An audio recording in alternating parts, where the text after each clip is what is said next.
So if you find this sleep story helpful or interesting, then give it a thumbs up, leave any comments that you've got below, and if you aren't already, subscribe to the channel and click the bell icon so you can receive notifications of when future sleep stories go live. I have dozens and dozens of stories already on my channel that you can go and search. I also release new stories every single week, so I hope you enjoy this story. And close your eyes and begin to drift comfortably asleep.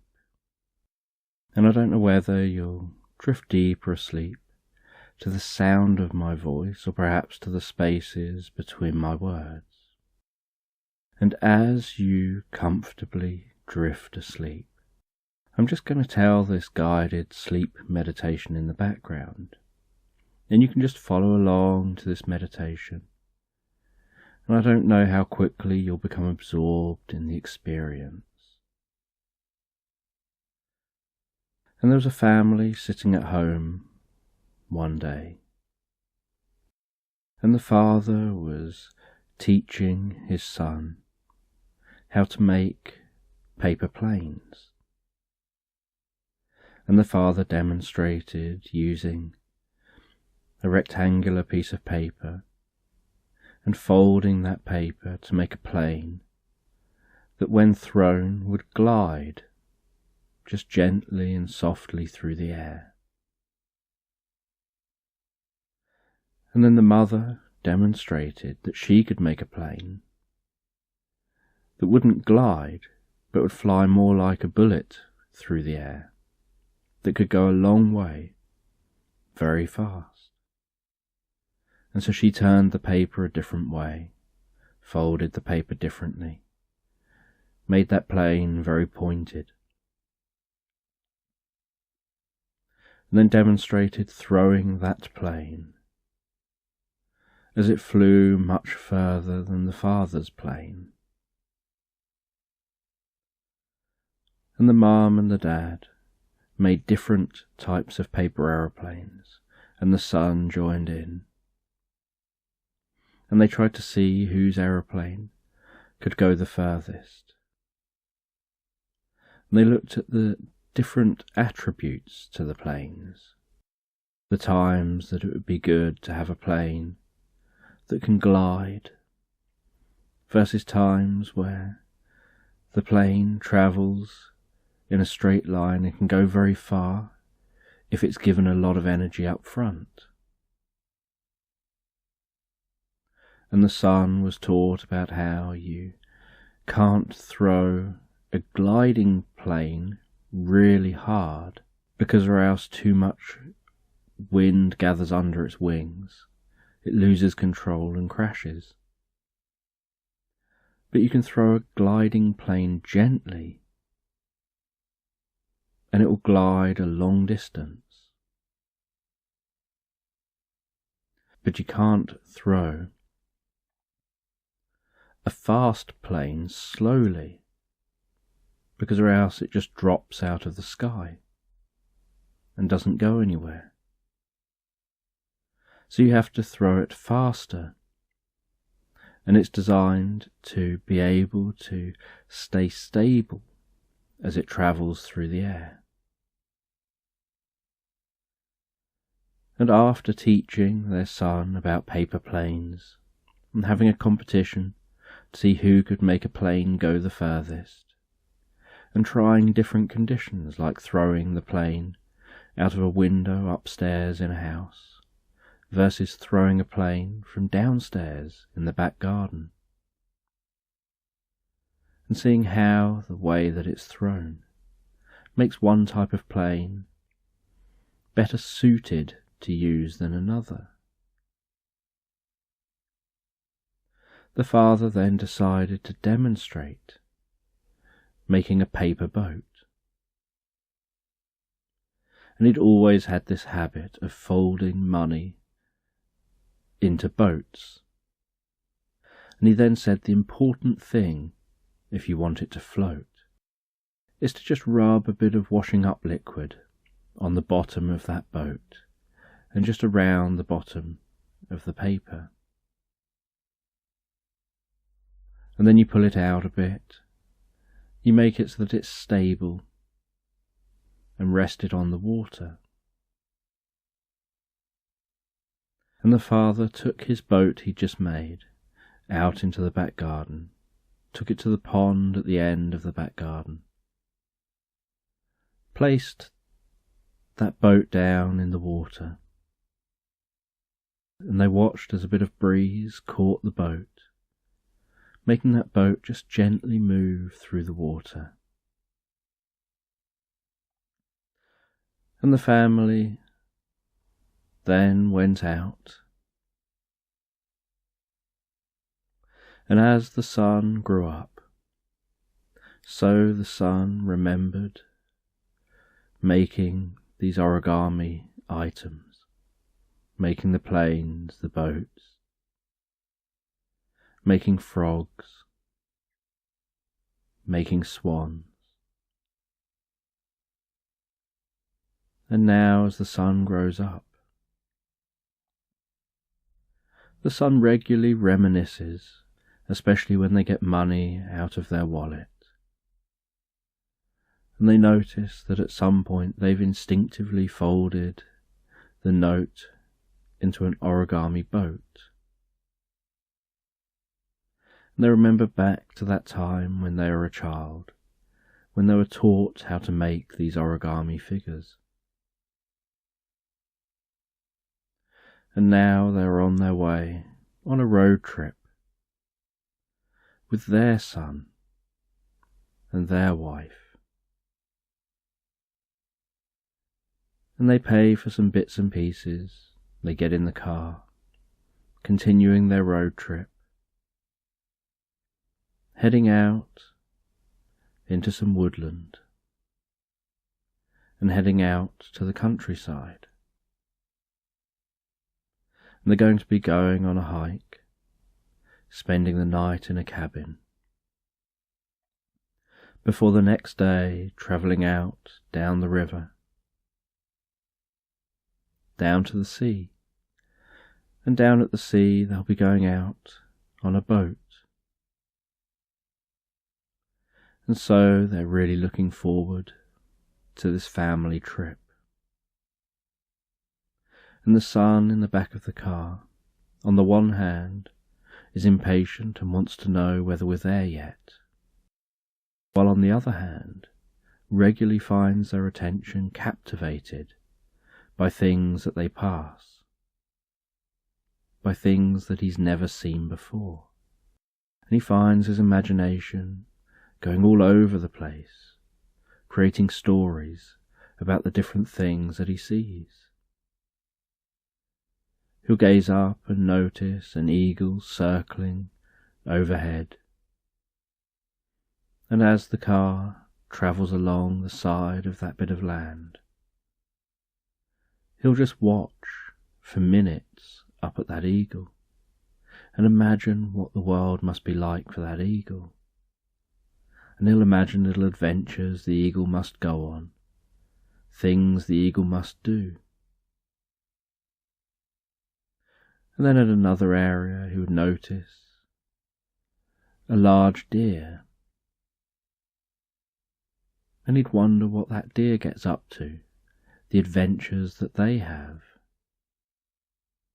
And he'd notice rabbits and wonder about their adventures. And his parents would just be sat in the front, talking to each other, having a conversation he's not at all interested in. And then after a long while, they start to drive into dense woodland. And the more they drive, the deeper and darker and more dense that woodland seems to become, and the more hilly the woodland seems to become. And they notice the way that occasionally the mottled light of the sun would manage to escape through some of the leaves of the trees. But generally, wherever they looked, they could just see the trunks of the trees, the leaves of the trees, and the way the trees arched over the road. They notice that the sound driving here is different to the sound driving in the open road. And after driving further through the woodland, they pull off the road and head down a dirt track. And suddenly there's the sounds of stones rolling, bouncing around under the car, jumping up at the bottom of the car. The crunching, grinding sound of those stones. The dust flowing off behind the car. And the change in the sound of driving on this road. And they pull over at a cabin by a lake. And they all get out. They look over the lake. They see the trees around the other side of the lake. They can now see the sun again and the sky.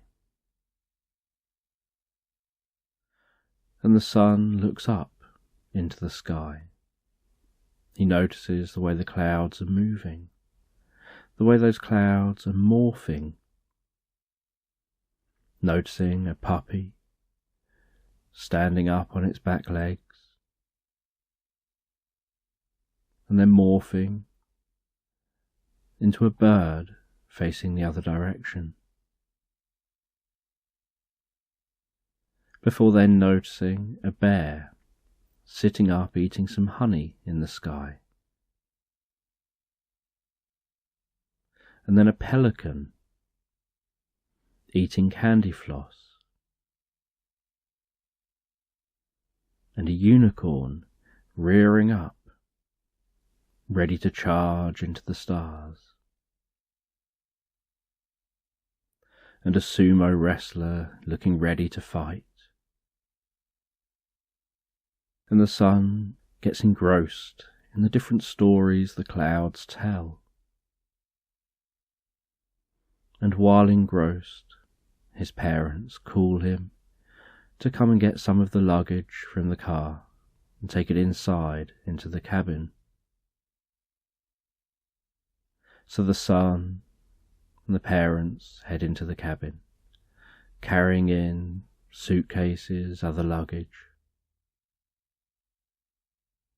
They look around that cabin, and they place their bits down. The son finds the bedroom he wants, and then the mum says that he's got to sleep in the other room, the smaller room.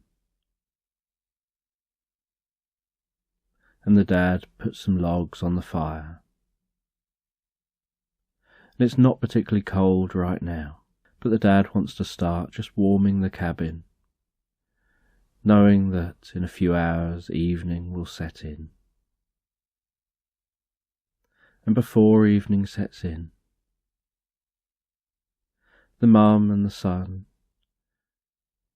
decide that they'll just go on a hike. Not too far, but just a few hours through the woods to take in some of this landscape and to get a different perspective on the lake. And so the son and the mum head out of the cabin, and they walk into the woodland. And there isn't really any kind of a path, just some simple animal tracks to follow. And so they follow those animal tracks, heading deeper into the woodland, noticing the way that light glistens and shines in shards through the leaves above from time to time, dancing in the dust in front of them, catching just particles hanging in the air, with those shimmering shards of light, and pushing through branches and cracking twigs beneath their feet, and walking deeper and deeper into that woodland. And as they walk deeper into the woodland, so they can hear the surround sound of birds singing in the trees, the occasional cracking twig from other animals in the woods. They can notice that they're walking slightly uphill. And then they start following a track, circling back slightly. They come out further up that lake. And around this side of the lake, they can hear the sound of a waterfall. As they walk over towards that waterfall, hearing that sound increase, smelling that watery air, seeing the slight spray as that water flows down into the lake. And they stand near the waterfall on the edge of that lake, watching the way that the water here flows in, rippling in waves quite quickly, whereas further away from the waterfall, those waves slow down, stretch out,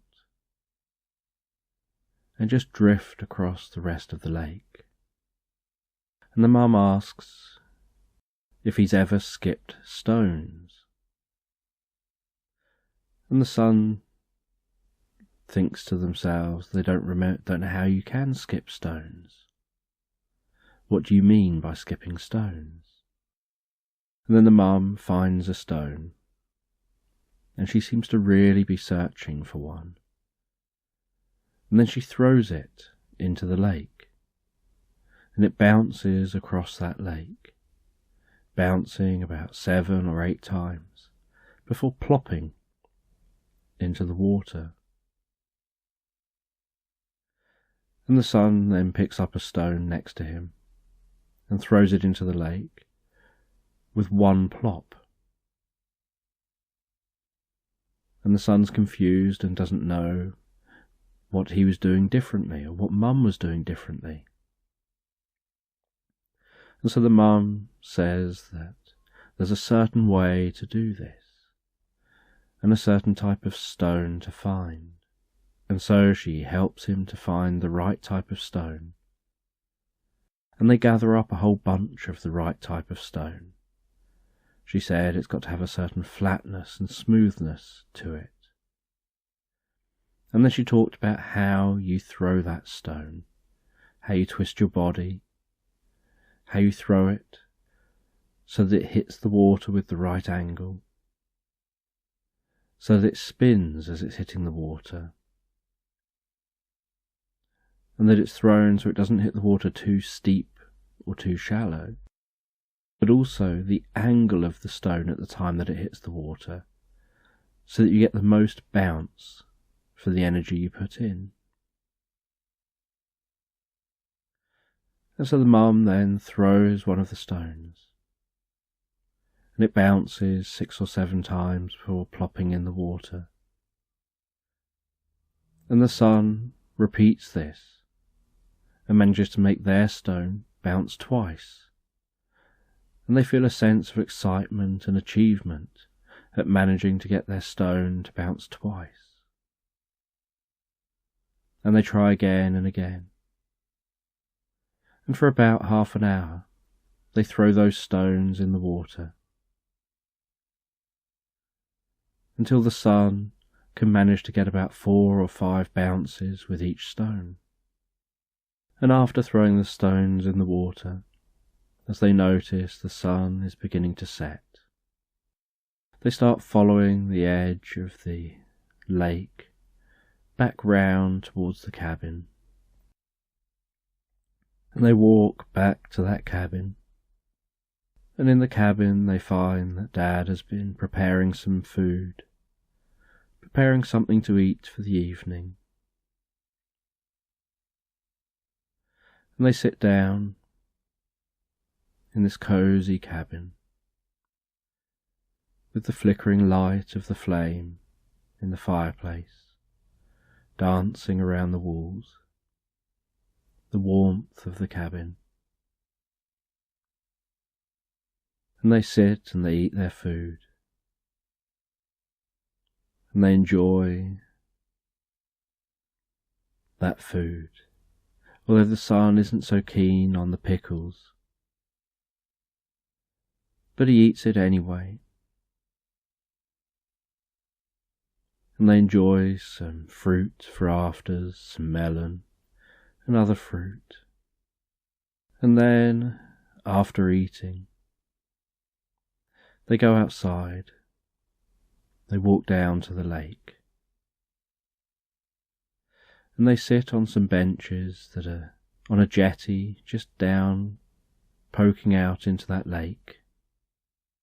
And they notice the darkness of the sky, the stars peppered across the night sky. Notice the occasional shooting star fizz across the sky. Hearing that gentle lapping of the lake water on the shore, and noticing how still the lake is down this end of the lake, and how the lake's so still you can almost notice the blanket of stars reflected in the water of the lake. And then the dad goes and gets 4 oil torches, and there are holders in the 4 corners of the jetty. And the dad puts an oil torch in each of the corners, so that there's this comfortable, glowing flame and the sound of the flame flickering in the breeze, and that slight smell of the flames, and that orange glow on the water and onto the wood.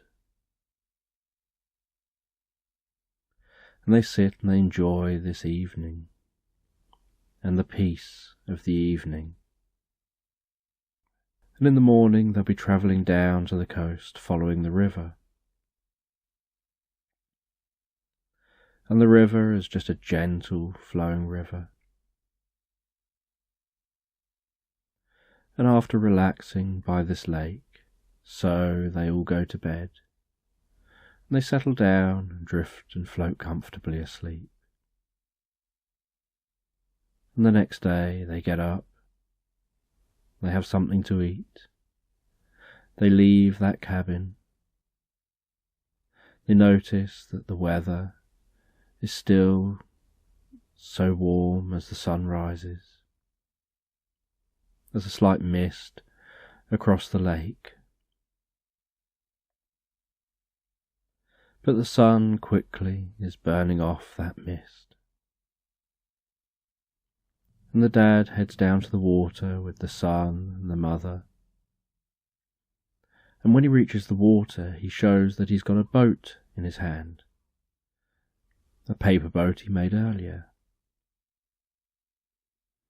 And he's already put some washing up liquid on the bottom of this boat, and he rests it on the water. And he says to his son, "Today, this is what we're going to do. We're going to make a boat and travel on the water." And the son thinks to himself that there's no way we can travel on the water in a paper boat. But then the dad clarifies that the boat they'll be building will be out of wood. And so he tells his son what he needs from the woodland, that he needs certain sized bits of wood, and he shows a few bits of wood that are suitable, and says to his son and his wife that the 3 of us will go searching, we'll find some more bits of wood like this, and then we'll meet back here with what we find. And so they all go off into the woods, not too far from the cabin. They find arms full of wood, and they head back by the lake. Then the dad teaches his son how to weave these bits of wood together to create a raft. And the son helps him, and they weave that wood, tying the appropriate knots, and they make themselves a raft for 3. And then the dad gets an axe, gets some of the wood, and he hacks 3 rudimentary oars.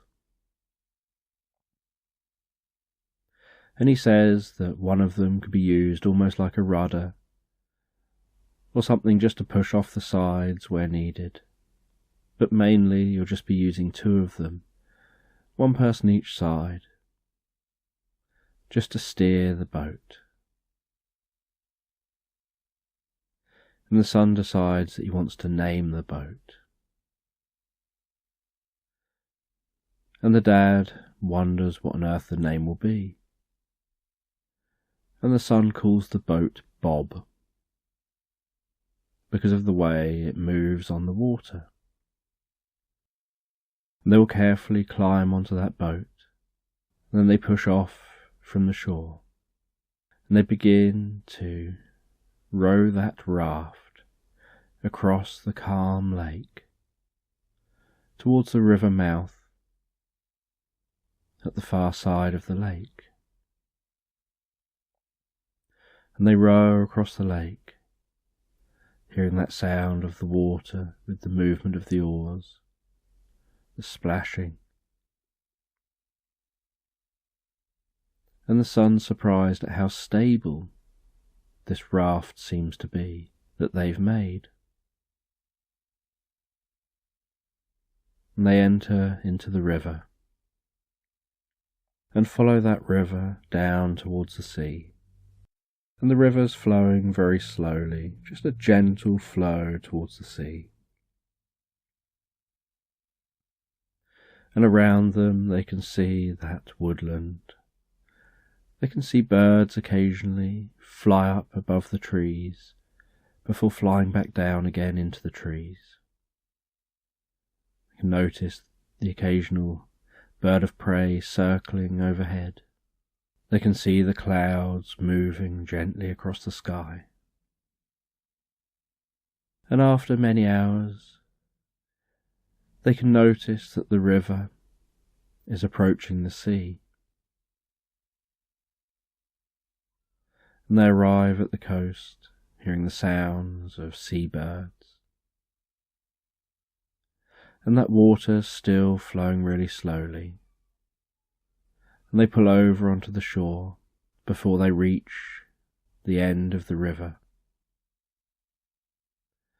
The father climbs off that raft and holds it, while the mum and the son get off the raft and the 3 of them pull it up onto the shore fully. They then walk along the beach. They aren't actually too far from the cabin that they're staying in.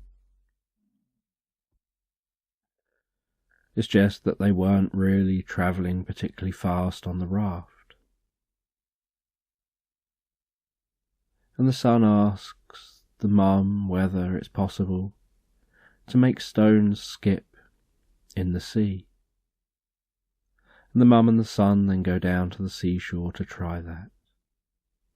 And as they walk down to the seashore, so they notice what it's like to be walking on that sand.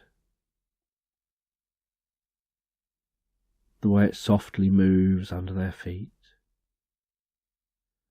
And then at the sea's edge, the way that water laps up over their feet.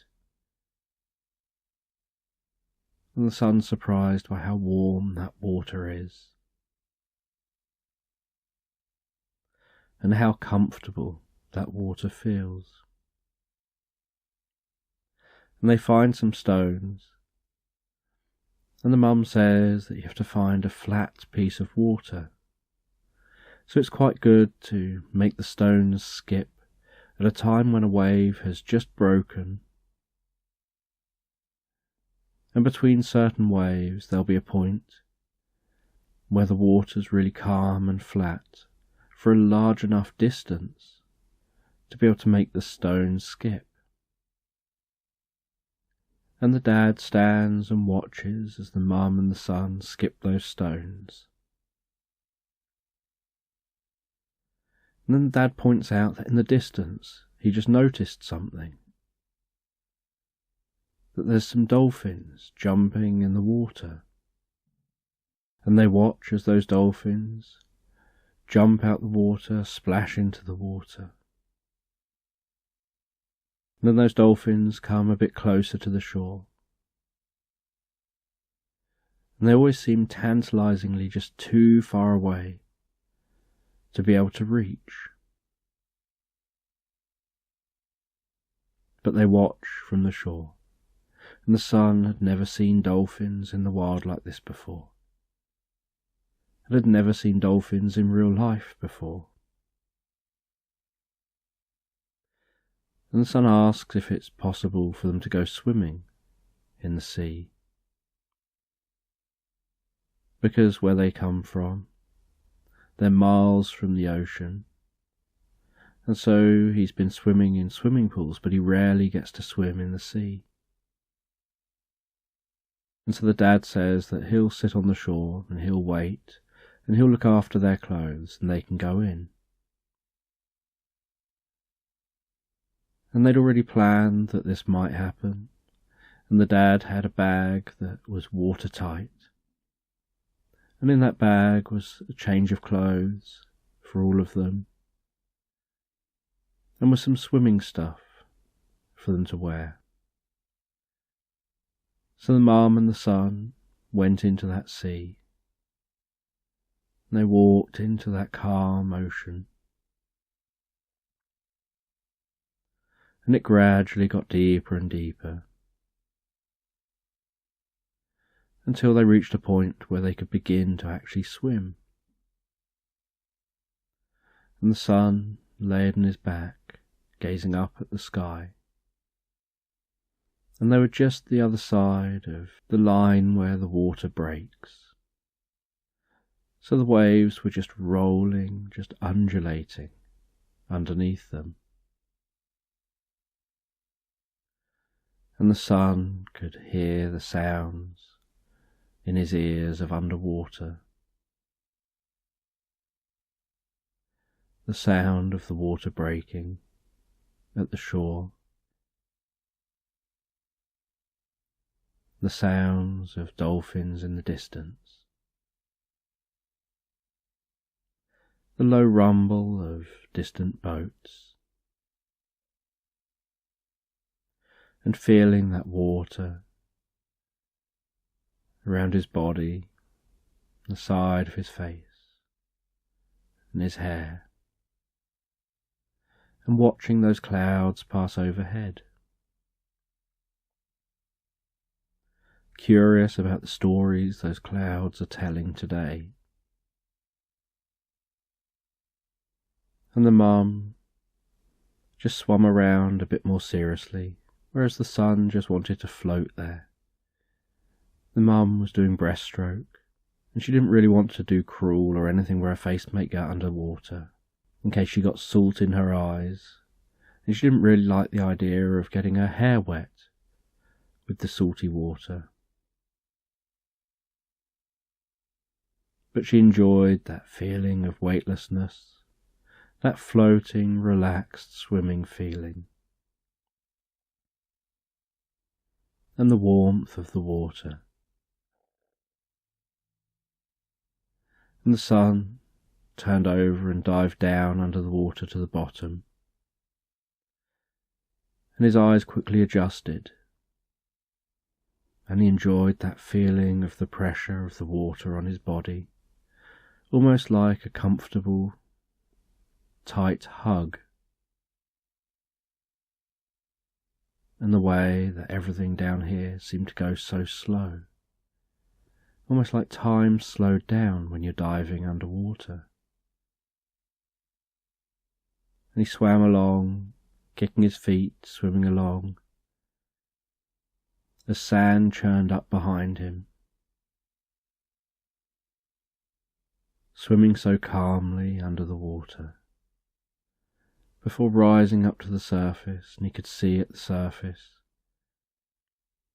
The way the clouds and the light were reflected, almost like looking through almost totally opaque glass, before popping out the water again. And after having a swim for a while, they went back to the shore, they dried off, they sat down for a little while, before continuing their journey along to have a boat trip. And they went down to a pier, and there were boats that would pull up by the pier, and then go out for little boat trips, further out to sea where you can properly see dolphins, sometimes whales. And they went and boarded a boat with many other people, and the boat pulled away from the shore, travelled out to sea, and they saw a whale breaching and splashing down, soaking them. The dad tried his best to get some photos of all this, and the son found it funny watching everyone get soaked. And they saw what's probably the same dolphins coming by the boat, joining the boat when it powered along, jumping over its bow wave, seeming to turn the boat into a plaything, and turning side on and swimming sideways through the water, almost like they've got an eye looking up at you, trying to see who's in the boat. And after enjoying this time out here, they went back to the shore, and they had something to eat, and then they went back to their raft, and they travelled back up that river on the raft. And as the day drew to a close, they arrived back at the cabin, and after settling in for the evening and sorting themselves out from their day, they went back down to the lake, and they sat back down by the lake as they did the previous evening. And this evening the moon was bright in the sky, and they could see those clouds passing overhead, highly illuminated by the moon. And the way those clouds passed across the moon, passed across the sky, covering the stars. And the dad said to the son, "I want to teach you something. This is something I learned when I was young. And that I wasn't only taught how to make paper aeroplanes and paper boats, but I was taught how to rub out clouds and how to move clouds." And the son laughed and said, "That's ridiculous." And then the dad said, "Pick a cloud, any cloud you want." And the son pointed to a cloud. And then the dad imagined that the sky was a canvas, and he reached out with one of his arms, and he said, "Keep watching that cloud." And then with his hand, as if he had a paintbrush in his hand, he started painting over it, or rubbing it out.